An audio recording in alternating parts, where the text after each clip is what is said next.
This video will show you how to download citations from an EBSCOhost database and import them into your EndNote library. My EndNote library is already open, so I'm starting on my EBSCOhost results page.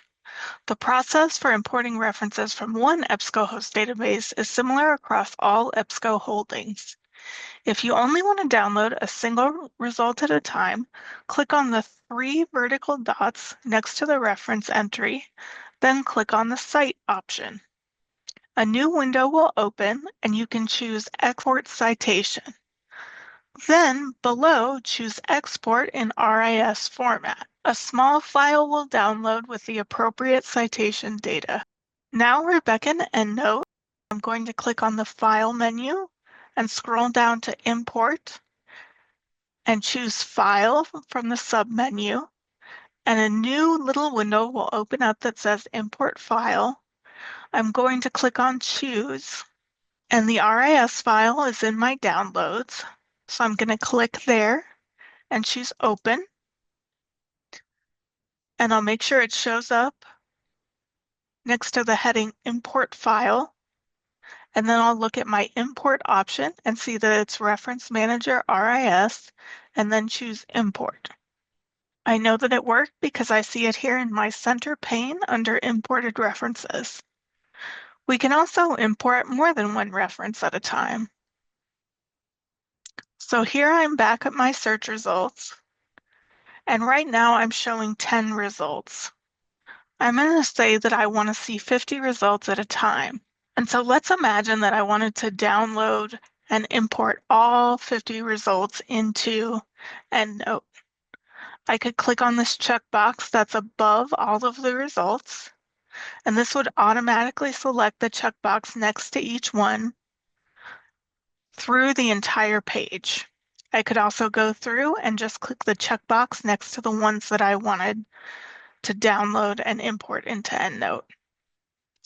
Now, if I want all 50, once I've clicked this checkbox, I'm going to click on the Cite button, which is a pair of quotation marks, and then the same window that we saw before is going to open, and I'll choose Export Citation and follow the same process as we did before. Things begin to look a little different, however, if you'd like to export more than 50 results at a time.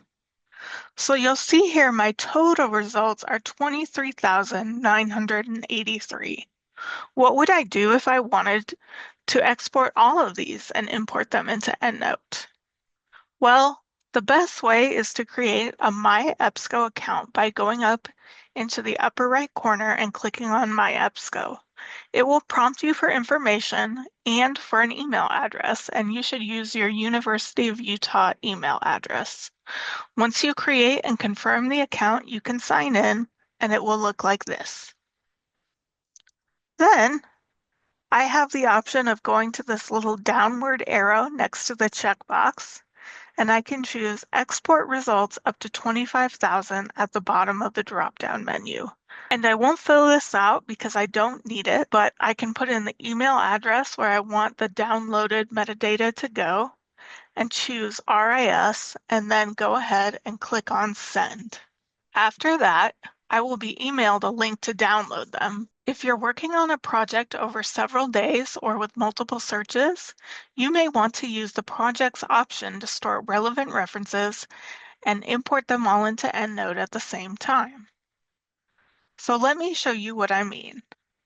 Let's say that I go through and choose a few of these references that I'm interested in because I'm working on a project for universal design. I'm going to click on this plus sign inside of a file icon, and this is for Add to Project. And this is going to open a window that says Add to Project and show me a drop-down that says Choose a Project. So you'll see here I already have a project called Universal Design for Learning. Oops, I misspelled that. Or I could create a new project as well. I'm going to choose Universal Design for Learning and click Add Now.